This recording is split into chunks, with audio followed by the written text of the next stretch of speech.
We're gonna do a little. Welcome to another episode of the Limitless Life Podcast. I'm your host, Kyle Smith, and joined with me today is Kenzie Grace. Kenzie, welcome to the show. Thank you. I appreciate you for having me, Kyle. Super excited to be here. Congrats on the podcast. I can't wait to listen to all your podcasts that you have coming up. How are you today? I'm doing very well, thank you. So for the folks, tell us about yourself. Okay, tell you about me. I think the first thing that's important to know, so you can find me on Instagram at kenzie.gracefit. And Nice. every actually social media platform, YouTube, TikTok, Facebook's Mackenzie Grace, if you're wanting to check me out after this podcast.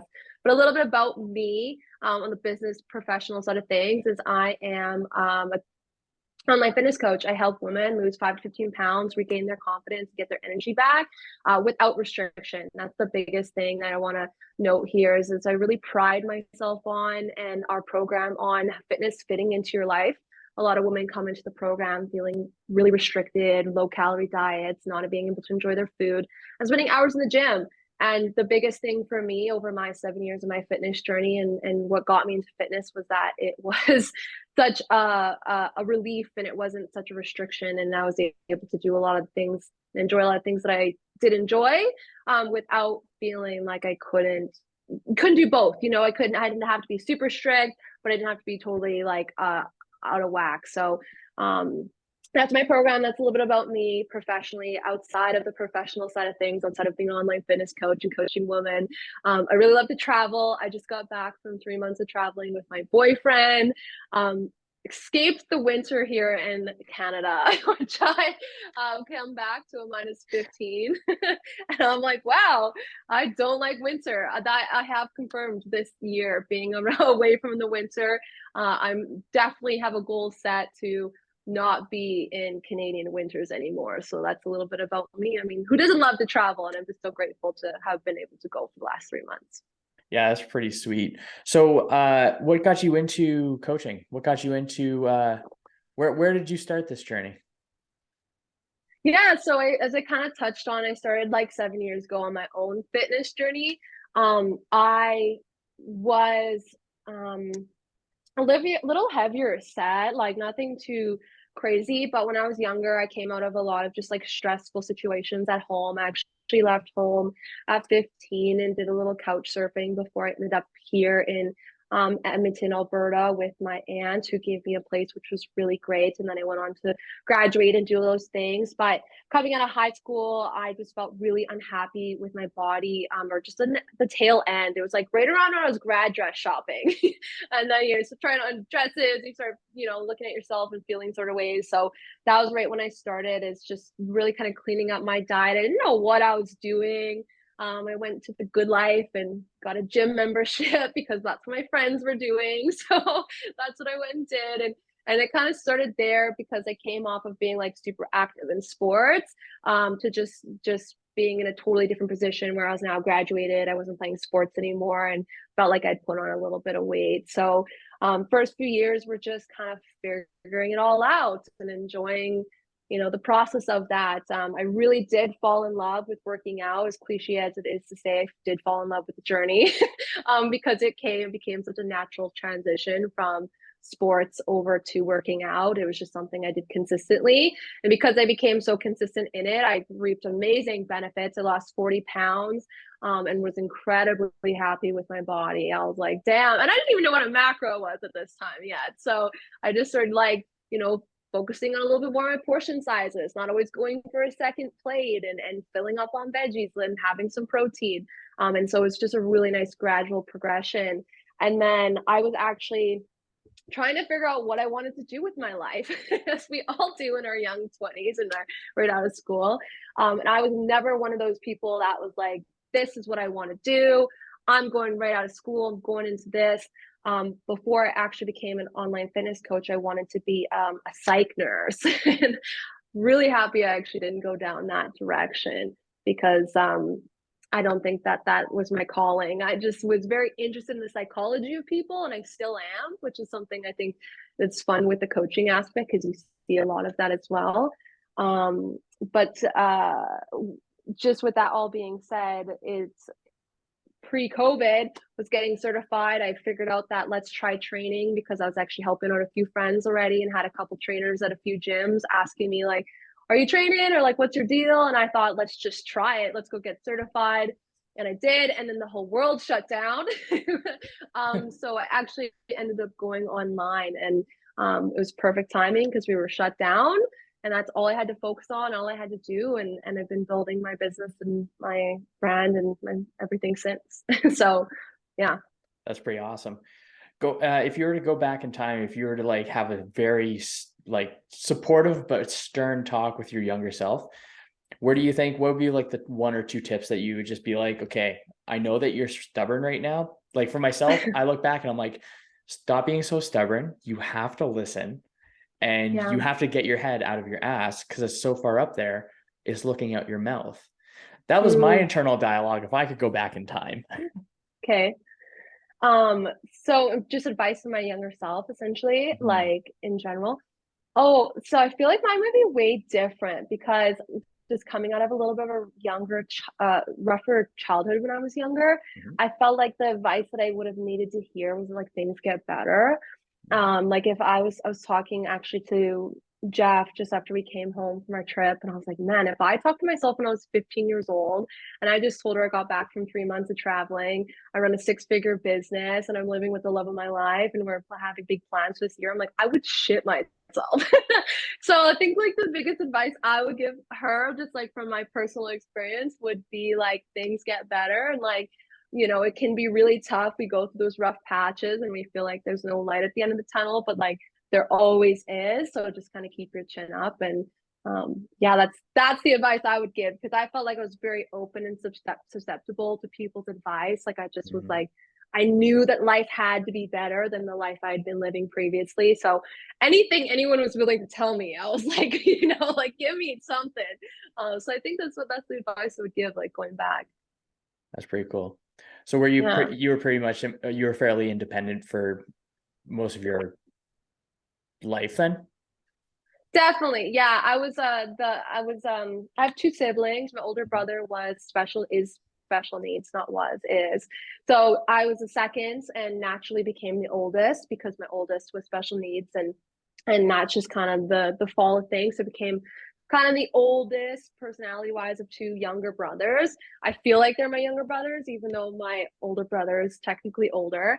And so I really did have a huge part in raising them. And like I said, I mentioned I left home at 15 and ended up coming up to Edmonton. So everything really felt like it was on my shoulders. Like I was like, I wasn't going to be a dropout. I didn't want to get pregnant and kind of I was from a small town, and that was kind of the story of, that a lot of people followed. So I was very independent, because I was like, I didn't want to do that. And I wanted to become, something. So yeah, very independent from a young age, making shit happen. Like I didn't even have a driver's license when I came up here, and within 3 months of coming up to Edmonton, like I had a job, a driver's license, my passport was in the mail, and I was like back. I was in school in my graduating year. So That's awesome. yeah. So when you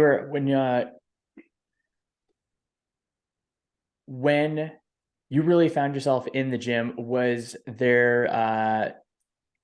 it deeper than just like not fitting a grad dress? Was there more to it that you Mm-hmm. really wanted out of it than what we would what it would be like? We go into the gym to look good. So if I went into the gym and I'm like, I want to look good, but there's always an Yeah. underlying kind of component. There's an underlying intention. Did you have any of those by any chance? Well, I think it definitely started with like I was like, I think a lot of women specifically, I see this very often as well with girls that come into my program.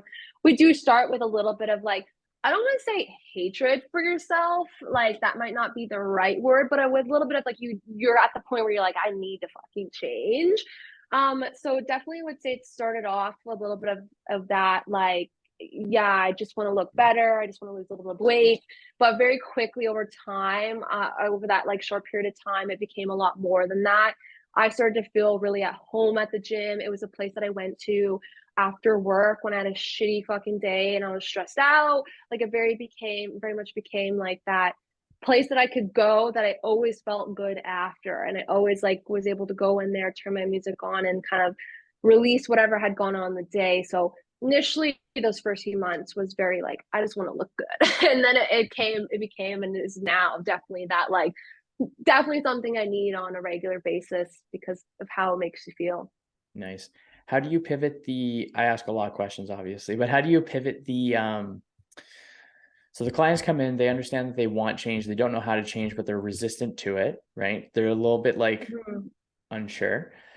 How do you reframe that? How do you bring them into your world and show them that the stories that they're telling themselves are not 100% accurate? It's not very accurate. They could be like half truths. Okay, give me like an example. Are you talking like maybe someone has like beliefs about a way that they're doing Yep. things or beliefs about themselves or Mostly the beliefs around the process themselves. Maybe perhaps they don't feel deserving of a healthier body. okay. So what do you think? How would you go about that? If someone didn't believe that they were deserving of like a better life. Well, Yeah. I feel like that's tough, right? Because that's definitely dealing with people's like mindset more than anything. Um and like if I were to have that like come in, I think I would just what I have done in the past is spend a lot of time with that person in terms of breaking down really why they believe that. Like a belief about that comes from somewhere in your childhood and you have trauma from that. Like that doesn't just happen. You don't just believe that about yourself. If I were to speak a little bit like more from personal experience, like meaning like there was times in my life coming out of my childhood where just didn't have a lot of support from my parents where I also felt like I wasn't very worthy or I wasn't able, like I wasn't going to accomplish even some of the things I have already accomplished, like that self-worth issues. We would work a lot on terms of mindset of like exactly what I said, like why do you really believe that? Like get to that root of that and then really ask like, are you sure that you really do believe that? Or is that someone else's voice that has maybe been put into your head and really breaking down that so we can also start to create some foundations that are a little bit stronger because truthfully if you are coming into a program where you don't believe you're worthy of your results or worthy of success like you won't get them because like our brain does work on that reticulating activating system where whatever you tell it it will go out to make situations and things appear as if they were true. So if you're like I'm not worthy, like I'm not going to get good results in your first week when you don't maybe get crazy results because it's your first freaking week, you're gonna be like, see, I knew it. Like this, was tough. It was never for me, and you're gonna give up. And we've definitely seen that in our program. Actually, it depends on the personality too with this question because we did have one girl where she unfortunately she did really good, got great results.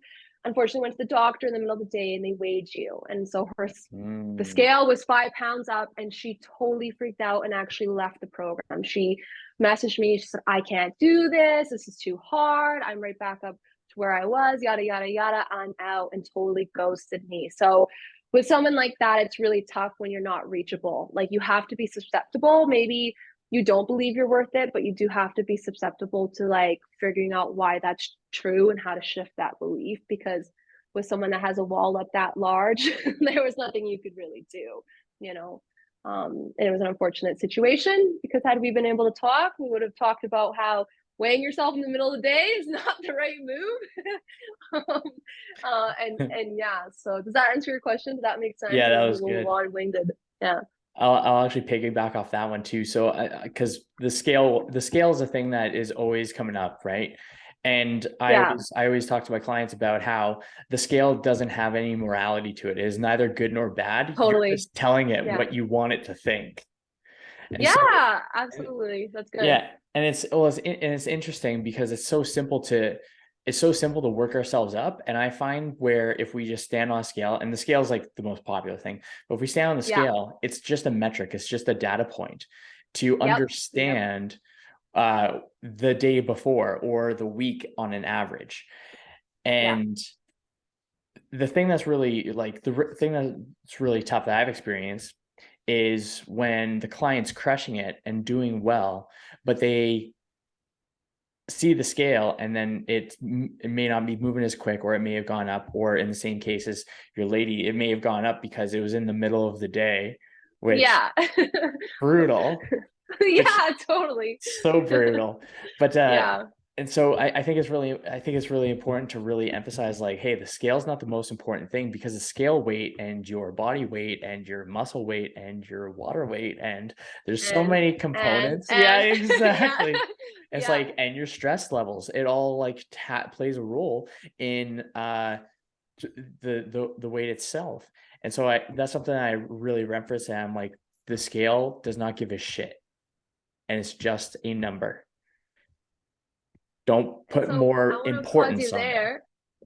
Go I for have it. a question for you if I can. Yeah, of course. I would love to hear from you how you potentially, so I love the morality example in terms of the scale. I think that's great. But how do you work with your clients that, because there's always clients, you can explain that, but there's always those clients that have this emotion attached to the scale. So how do you help your clients in terms of releasing that emotion and actually stepping into the reality of it just being data? Well, I get them to, I recommend reframing it entirely, Mm, or eliminating or I like to say, reject the thoughts that don't support the outcome you desire. that's really good. I like that. So it's a little bit less about the scale, but it's like, Hmm. oh my gosh, the scale is the end all be all, or the scale is the data point. It's about, so I teach my clients to look at it from an objective point of view, where these are the two trajectories. Which one is more likely to support the outcome? Okay, it's a data Mm, point, then progress. So I yeah. think, because I like to make it so that it's a conscious decision that they're making, so it empowers Hmm. them. And then they're more likely to continue on, because it has feel goods and everything like that. So I try to Yeah. switch it from like going from the micro to a macro. It's and Hmm. that's another thing I say as well, because I get my clients to weigh themselves every day and just do a weekly Hmm. average. And I just make sure I emphasize that it's just a number. It's going to go up, it's going to go Hmm. down. That's normal. And it's not going to be like, if we're working together for the next 365 days, you're not taking 365 measurements. You're only taking 52, because then we're going to get the more Hmm. accurate version of the number. Absolutely, and I think that that's really great. And I like, I think there's a double-edged sword with getting people to weigh themselves every day, because I think Course, eventually over of course. time the people are like, oh yeah, I weigh myself, like last week I was like 153 and now I'm 150, and seeing it go up and down every day is really, really great. Because I think that without that realization, like, because I think there is enough people, and maybe I could be wrong, but I feel like there are enough people that do talk in the same terms that we talk, and stress affects it. Oh, maybe you had a lot of carbs the day before and now it's up, or maybe you haven't gone to the bathroom, or you're weighing yourself in the middle of the day, which I hope not most people are. But I think that just kind of that time and that practice over a period of time is what actually also allows people to be able to step away from that emotion, because once you're actually able to see it enough, you're like, okay, it's no big deal. Yeah. Versus I find a lot of women get stuck in that scale of, or that not scale, but a lot in that pattern of like, they said they started a diet, but they're only weighing themselves once a week. So like last week they were down, but this week, maybe it was the week for their period. So like they're the same weight or a little bit up, and they're freaking out. They don't really realize how many ups and downs they had. And I actually released a really good example in my story about that. And I was showing my client same sort of thing, where it's like her whole entire journey up and down, up and down, up and down. But when you look at the past year, it's like the scale is down 17 pounds. And that's what I love too about, like you said, that period, the data tracked over time, which is really what tells the story. I think there's another thing that people don't realize too, is that they become desensitized to the process of it entirely. So Yeah. I always say, like, it only sucks right now. It doesn't suck forever. Yeah, that's very true. Yeah. And Yeah. I kind of think of it like it's a way to finding. So the intention for my program is to find the point where it's like a homeostasis or a maintenance. So Hmm. they need to track to learn and to visually see Yeah, things. it's super important. Yeah, Yeah. whether it be food or whether it be your weight, like those are all things that are important. And I like that because I think, there was a question I was asked a lot, like with this traveling, which is like, a lot of my clients specifically, being like, well, how did you do it? Like, how did you eat out? How did you not track your food? So I was away for the last 3 months, and I didn't track my food, mostly because in Mexico, a lot of plates or a lot of the food actually doesn't have nutritional guidance on it, which I thought was really odd.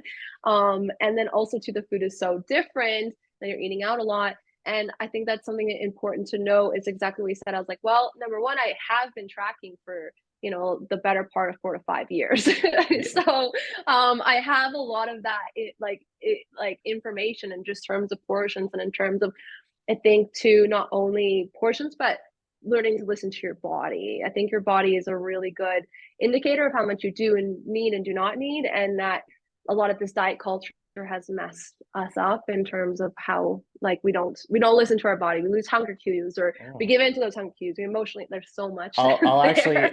actually go further back. I think it goes further back than diet culture. I think it goes back to Mm, our parentage. Like our parents are the ones that, that's so yes. as children, we Finish your plate. understand. Yeah, Yeah.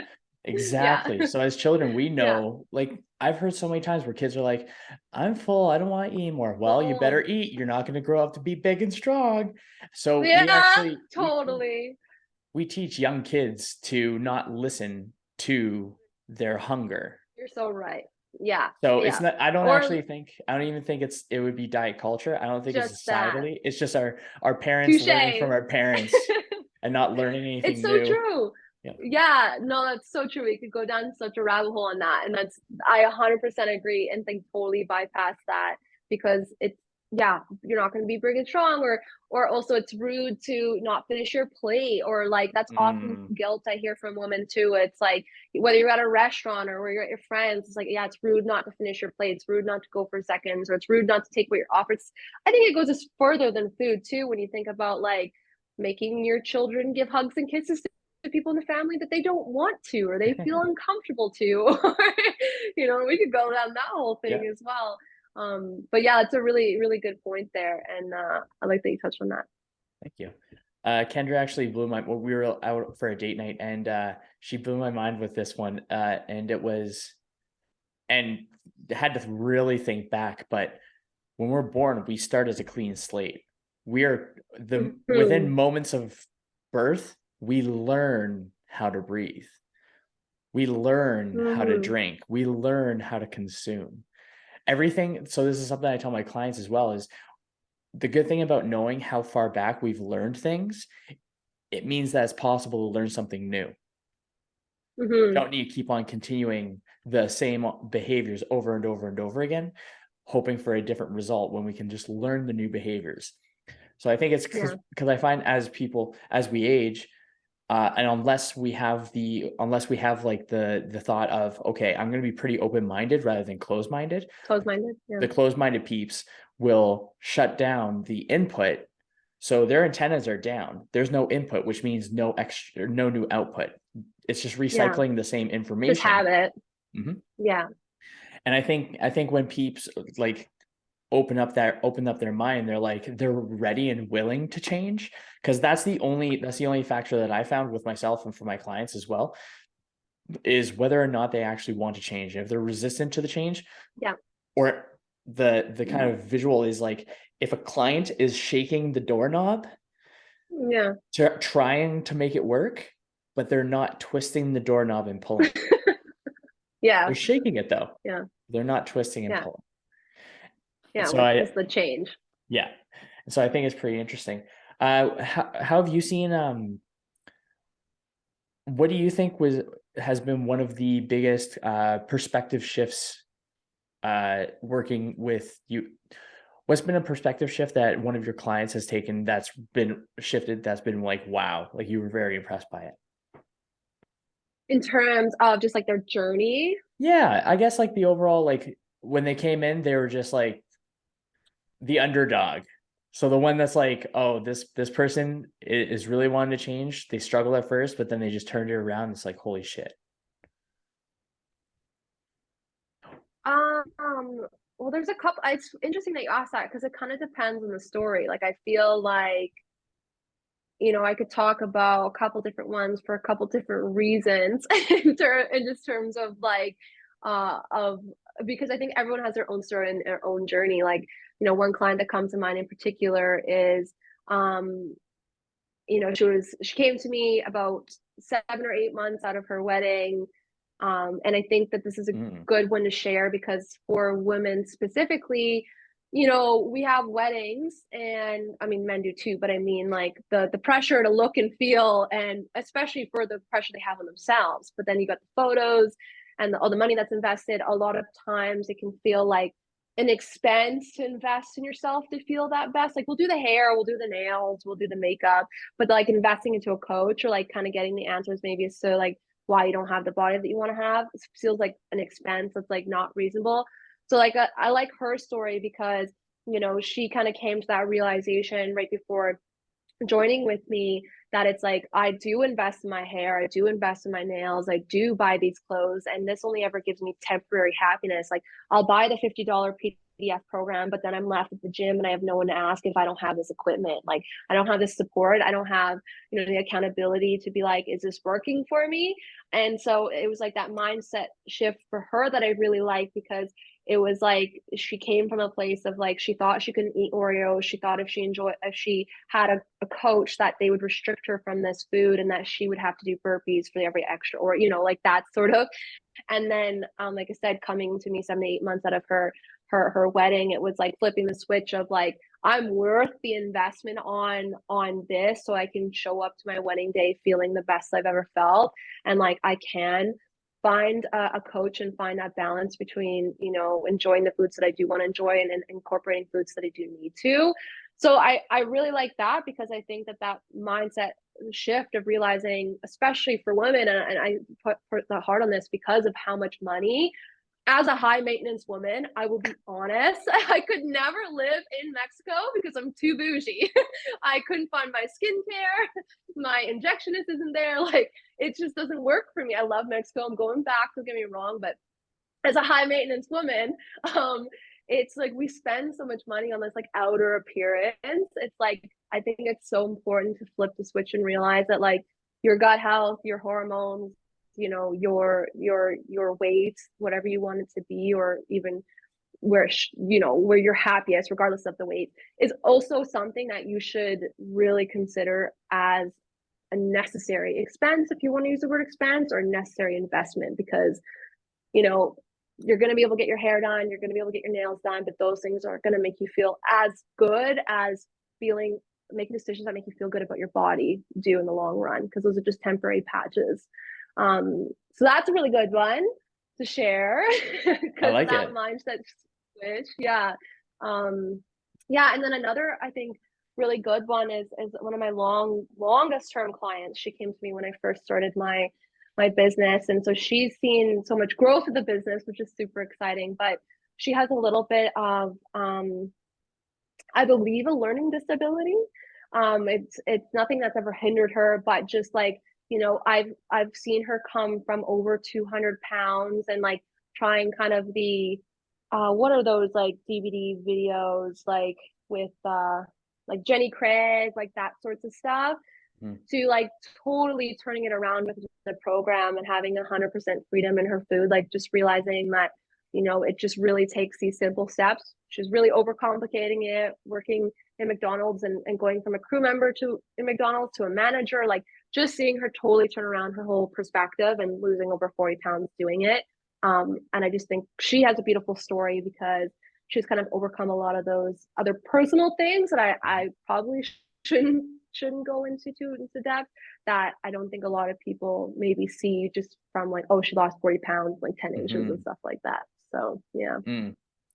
How big of a support system, or how important do you believe having a coach is? I think I kind of know where your answer is going to be on this one, because I think it's pretty. I think coaches have coaches for a reason. Yeah, like I think like when I think about like this is what I think honestly. Like it depends, I think, what you're trying to achieve. Because, my 40 pounds down story, I lost 40 pounds over 2 years. Like nothing quick by any means, but I was figuring it all out, right? Like all on my own. Like I was doing the like, find the Pinterest workouts and do the thing. Like that's what I was doing. And don't get me wrong, I think that can get you somewhere. It can get you if you have the accountability to yourself, and that was something that like I have as a personality trait.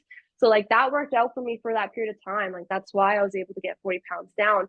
But I would say on the latter of my other part of my fitness journey, specifically, I wouldn't necessarily be able to, get where I have been today, having never had a coach. There's so much, you can learn so much from anywhere online and from people you follow. And yes, yes, yes. But I think that like seriously one-to-one perspective where someone's invested in you and invested in what your goals are provides so much more value than like, you trying every PDF workout that you see from your favorite influencer or following, what you think could be good macros and calories because that's all right? So I think it depends on what you're wanting to achieve and the time you're wanting to achieve it, because all great coaches have coaches, and that's facts. And it's not about having a coach forever. It's about, like I said, what are you trying to achieve in what amount of time? Because I've gone through both phases. I started off no coach, had lots of coaches. I was on a break with the traveling that we've been doing, and now I'm starting up a new program for business in February, and I've committed to a cut here as well. So yeah, I Sweet. think they're very high value. I think there's so many things like you're gonna learn that just, it's like rather than throwing spaghetti at the wall and hoping that it sticks, it's like give your trust into someone for their 5, 10, 15, however many years of experience. It's going to take all of that spaghetti throwing like out of the equation. So Yeah, I completely agree with that. For myself, I noticed because I noticed a huge difference in just overall trajectory just from various coaches I've had. And I try to have a different, yeah, like, I'm trying to make it really specific with coaches because I really want, like, I'm going to be working on writing. So I'm nice. working in a program, just like a 14-day startup where it's just working on writing.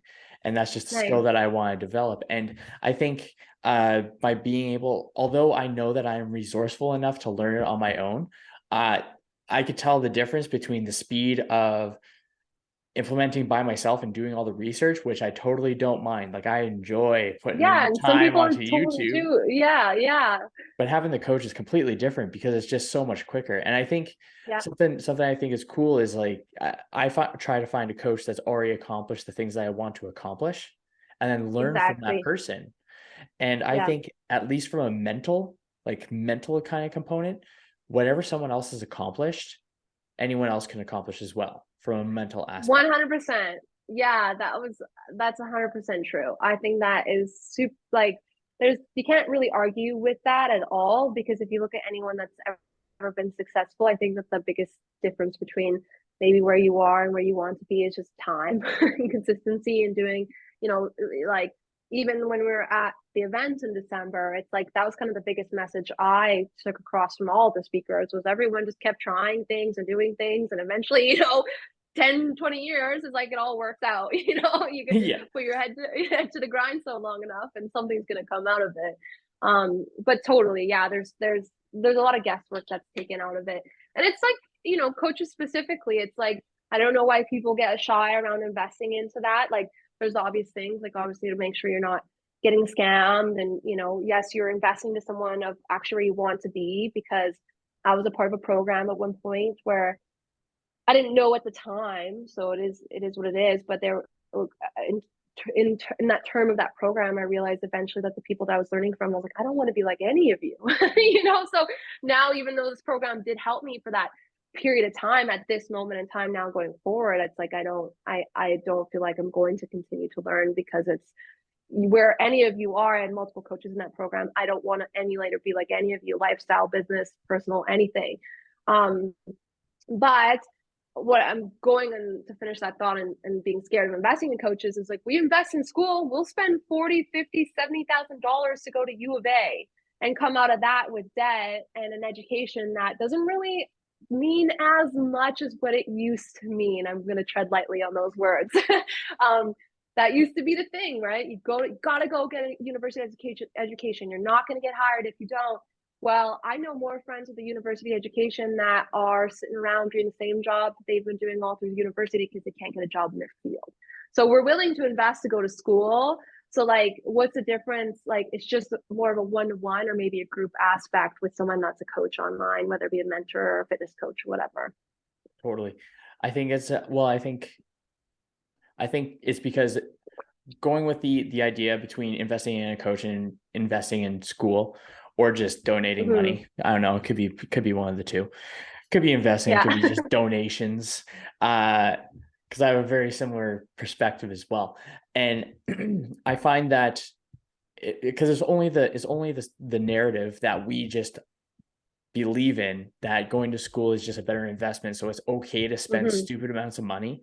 Like it's Yeah. interesting, like an 18-year-old That's what can we've get been like, told. yeah, like Yeah. 200K. 18-year-olds can get Mhm. 200K credit to go to school, but they wouldn't be able to do that for a business. and Mhm. and I honestly think the people that invest in coaches are thinkers that are just hiring other thinkers. Mhm. And society is designed for servitude, and thinking is a threat. Yeah, and that's so funny that we've touched back on school and on that, because going along the same tune of what we were talking about before, you're saying how, our parents are, also have a hand in teaching us not to listen to ourselves. School. You think why so many people have a hard time coming out of school? Because we're told to shut up, sit down. We are not like, what's the word I'm looking for? We're not like, it's not accepted to like find out what your interests are. It's like, it doesn't matter what your interests are. This is the curriculum. This is what we're learning. And if you get a pass, you get a fail, and that's that. There's no like, hey, if you suck in school, that's okay. Maybe this is just not your thing. Like this, we need to try something else. So 100% thinking is, I agree, is, I mean, well, look at what happened when we had that whole big thing here in Canada with the whole people driving out to Ottawa, and then everyone's banks got shut down. Like those were people that were willing to put themselves out there, and it was reprimanded very quickly. So I'm not to go down that hole, but Yeah, it's craziness. Well, I think school teaches us how to think, not what, or no, teaches us what to think, not how to to think think. 100%. Why And does every country have a different curriculum? Because they want their people in their country to think a certain way. yeah, Yeah. absolutely, absolutely. It's so crazy because it's like if we took away the concepts, it's kind of like we know that there's lines on the road when we're driving, Hmm. and it's a choice to follow those lines. It totally is. Yeah. And I It think keeps everyone safe. it keeps everyone safe, but it's not Yeah. something that's like, it's not like you're going to be running into a wall. And I think that we just have those barriers that are just like superficial, and it's just like Hmm. they could we just continue listening to them, and then that's the only variable that really changes it. But I think that because there's more and more coaches, and what I was talking to you about before, where there's going to be more personality, there's going to be more personal, there's going to be more individual and group Yeah. connections just based around the people. And I Yeah. think that that's going to draw more people, because it's not going to be institutionalized, controlled, or uh, something from that kind of a scale. It's going to be very unique and personal based, which Yeah. honestly, I think it'd be so cool if we had a school system where, and I'm biased because I would have thrived in this one, but if there was a school where you could like try a variety of different things, I would have done so much better. Like we went camping not that long ago, and it was last summer, and I played crib for the first time. Fun. Yeah. Never played it before, but Yeah. I was learning, and I'm not that good at math. Like I'm really, really bad at math, or That's decent. okay. I'm just practicing. But I know that if I learned crib when I was a kid, rather than just learning like the regular kind of routines and memorization of, Probably would have excelled. I would Yeah. have It's been a way different way to better. learn the same thing. Yeah, Yeah. 100%. Yeah. still Yeah. the same outcome, but I don't know. I think some people just gotta dabble into that. So what do you got coming up for in the Yeah. future? Where do you want things to go? How do you want to change the world, Kenzie? We want to change the world. I think just going to the same tune of what I was talking about is like showing people how like fitness can fit into their life. I do think as a society overall, we're very underactive and not as healthy as we could be. And I think that that's just because of, we have also a big shutdown with COVID, and that completely changed the world with the amount of activity that we do. So really showing how fitness can fit into your life in terms of like being a stronger and happier, healthier woman, and realizing that it doesn't have to come at the cost of not being able to spend time with your family or not being able to go on date nights and girls' nights for drinks and stuff like that. I would say that that's the impact that I want to have on specifically women. I work with women. I keep bringing them up. I think men are great, but if you're, wanting that, then I'll hook you up with my boyfriend, because he will help you out. Because I just see a great like hole in that specifically for women with just not, we're never really taught to think about ourselves or put ourselves at the top of our to-do list, and to show more women that it's absolutely okay to do that and almost necessary. They will be better women forward is really how I want to impact the world. And what's next, meaning in terms of business, in terms of life, or what? Life, why not? Life. Well, I kind of put like business I said, in there too. business. Okay. Well, starting a new business program next week, which I'm really excited for. So last year, at the end of the year, I put out some feelers for potentially an assistant coach, and that's going to be happening very, very soon, which I'm excited for. So Graceful Gains is going to be growing by another community member of an employee. So I'm excited for that. And much like you, I'm going to be starting a podcast. Jeff and I are actually wanting to start one together. I've started a YouTube, and we're honestly looking to leave Edmonton. I'm not going to say where or when, but that is honestly the big life thing happening this year for Jeff and I as a couple. We did tons of traveling, and that opened our eyes very widely. And so I think the biggest thing that's happening is nose to the grind, getting through this program, learning and growing and continuing, because last few months haven't been doing that. Been other life experiences amazing, but definitely like itching for that growth and itching for that that learning side of things again, and then making our way out of here. So that's what's coming. That's what's next. That'll be cool. Kendra and I's main kind of goal that we're working towards is a camper van.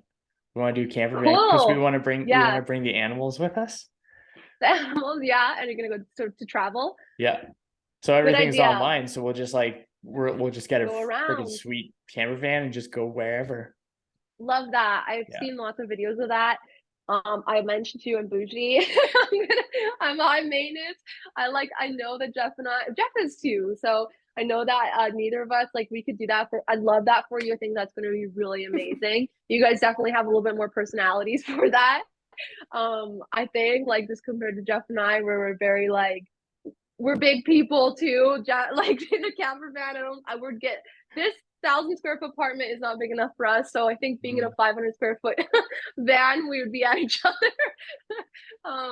But that's super cool. I love that. Yeah, you'll have to let me know where you guys end up going. Probably also going to be better in terms of expenses compared to the traveling that we just did. Because flights, accommodations, oh my God. So probably making the right move, and you can bring your animals, which is amazing, because I brought my plants to my aunt's house, and that was hard for me. Okay, I'm a plant mom, and I'm never trusting anyone with my plants again. Let's leave it there. So I'm glad that you bring your animals, because I don't think I could leave animals for 3 months. That'd be really hard. when we went to Ireland, Scotland, and Amsterdam, it was probably about 6 weeks or so. A little bit less than that, 4 to 6 weeks, something like that. So when we got back, the animals were just just all over. Yeah, they missed too. Yeah, we want a cat too. So, but we're waiting for wherever we end up, because exactly what you said. Once you have, how many animals you got? 2, 3? 3. 3. Two cats. 2 cats and 1 dog. Nice. I love that. I can't wait to get a cat. I love cats. Nice. But low maintenance. Yeah, definitely. Yeah, I guess. I think cats can be high maintenance too. You got the hair and kitty litter and all that stuff. I guess personalities. I would say that they're high maintenance in not in the actual taking care of. They're pretty or at least our cats are pretty chill. They can handle themselves. They're high maintenance when it comes to attention. Yeah. Yeah. Dogs are That's what I just high like though. maintenance on a duty to duty thing. Yeah. Yeah. Well, yeah. Bless your soul for going out in these cold days and walking your animals because yeah, I I don't know. I find if the cold don't mind me, I don't mind the cold. Or if I don't mind Okay, yeah. the cold don't mind me. So it's Yeah. it's pretty good. It's good. Everything is Yeah. also like super close, so I don't really need to be It's not too too bad. concerned. Yeah, Yeah. that's pretty Awesome. exciting. Are you Yeah. for your coaching program, how long is that one? What do you are you going from one coaching program to another coaching program? Business. Business. Yeah. No, I'm not in any fitness coaching right now. I ended with my coach in October because we were traveling. I didn't renew. And I actually feel really good and really aligned with like my fitness goals and like my direction, the plan I've set for myself. I'm just cutting like into Las Vegas. We're going to EDC, so I'm excited for that. So that's all good. But business wise, no, I was in a program till April last year. And that was the one I was mentioning earlier in the podcast here that I just wasn't feeling aligned with. So finished with that. And then I joined IFCA in May, started them, did their 90 Mhm. days, and then actually was in a pause because something that I really need to work on was when I first started my business, and like I get lots of inquiries in the DMs of like, hey, I just like, went all in on my business. Like, what's your biggest tips? Um, and I think the biggest one is hire a mentor. Mm, but I did do that, and along with that, I think a skill that's really important to build up is like I had a mentor for the entire time that I was building my business, and I was noticing within myself, and this doesn't happen to everyone, but I was noticing within myself that I was feeling like I was relying on the group community to help me, move things forward, like, in terms of, oh, this client wants a refund, like what do I do? Or like things like that. mhm. So I actually took a little hiatus after that 90-day program I did in the summertime to really lean into that and like step into like my CEO self and be like, okay, Kent, like you got this, girl. You've been doing this for freaking almost 3 years. Like, you know what to do. You just need to trust your intuition. So no, I was on a total pause of all programs, and I started two new ones in like this last like 30 days. I started a mindset program, and then I Mhm. also am starting the business program. So I had a little break, and it was nice, but ready to get kind of back into it because I definitely grew that skill. Like I feel super confident in what I'm doing now, so it did exactly what I needed it to do. That's fantastic. I think that this year is going to be for the peeps that I've been chatting with, at least, there's going to be a solid chunk of growth in the next year for sure. I think it's going to Yeah. be very, very interesting. That's why I'm just chatting with people now because I'm like, I'm just going to chat with people now before they're all famous. Yeah, and well, then we'll chat and like, yeah, when we're famous, and they'll be like, I remember when. Yeah, exactly. Yeah, yeah, it's funny that you bring growth up. I think that I don't know if you're into choosing words for the year or themes for the year, or if Yep. anyone here listening is, but I am. And last year, actually, my word was growth. And this is why you have to get specific about what you're asking for, because I did get growth in a fuckload of ways that I was not. Am I allowed to swear? Yeah. Yeah, of course. In a whole lot of ways, a whole lot of ways that I wasn't expecting. Very necessary, but just wasn't expecting. So this year, I chose my word is abundance. So I'm hoping that Mm. abundance is growth is going to be in there. Of course, I feel like it kind of underlays, but abundance is the word for this year. So yeah. That's pretty cool. For mine, it's limitless. Oh, that's a good one. I Yeah. like That's it. why I called the podcast the Limitless Life Podcast. Oh, okay, there we go. So yeah, That's good. because it was actually kind of cool because it was my word last year too. So it's actually just a continuation of 2022. But I think that's okay. Kendra never watched the movie Limitless until the December of 2021 or somewhere around there. And Yeah. she was like really pumped up. She's like, Limitless. That's my word. So I actually stole That's her cute. word. I Yeah. was like, that's a Yeah. So good no, it's one. your word. Yeah. Yeah.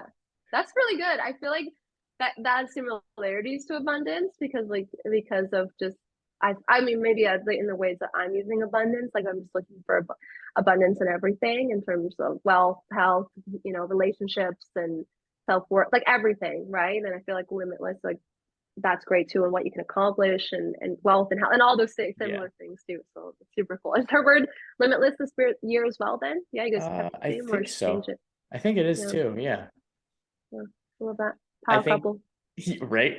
Yeah, I think it's actually, I think as long as the word that you pick has good intentions, then I think it's like if someone chose a word like, oh, maliciousness, yeah, that's really what I want to Yeah, bring to 2023. Like yeah. no one That's wants that. That's ill no, intention. That's horrible. yeah. But yeah, so we're coming But up to yeah, the top of the cool. hour, and I got two questions that Cool. I end the podcast with, and sometimes I send it to people, sometimes I don't. I don't think I sent it Okay. to you, so it's gonna be a fun one. No. No, you Ready? didn't. Yeah. Perfect. So there's two. The first one, I'll set the scene. You're on your deathbed. There's people that you love around you.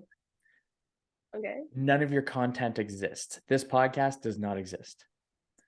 You're on your deathbed. What is the final piece of advice you want people to take forward after your passing?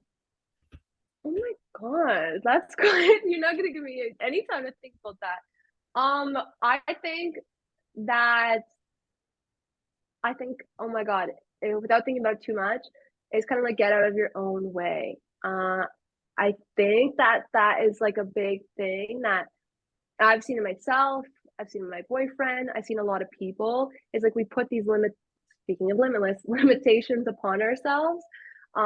Whether it be like, I can't do this for X reason, or I can't lose the weight for this reason, I can't do, and it's like, I think we need to often like get out of our own way of like putting these limitations on ourselves. Like we are really able to accomplish whatever it is we set our mind to. Um, as long as that's followed by action, and that is also about getting out of your own way. Like stop negotiating with yourself. Just say like, this is what you want to do, go after it. Life is way too short to be sitting around and at a career that you don't want to be at, and a situation that you're not happy in. So yeah, I think that would be it. I don't know how much ton of time to think about it, but that's something that always brings home for me is no fear. Like get out of your own way. Like seriously, like it's really a lot of us that ends up holding us back, right? So I absolutely agree. And before the final question, what's your socials? Where should people find you? so I mentioned at the beginning, but I'll drop it again. So yeah, Kenzie.GraceFit is where you can find me. So pretty simple. I don't think I need to spell that out for people.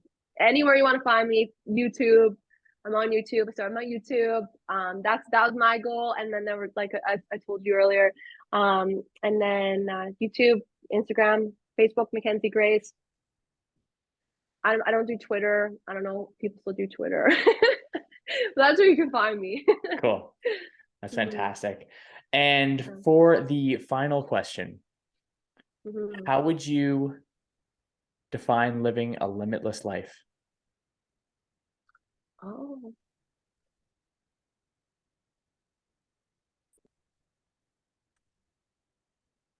limitless. Like when I hear that, I think similar to the tune of what I just said, is like kind of like going out like no fear, right? Like literally, like really, like there is no limit to anything. Like there's no limit to the amount of money you can make. There's no limit to the amount of happiness you can experience. There's also no limit to the amount of sadness you can go through and the pressure that you can feel.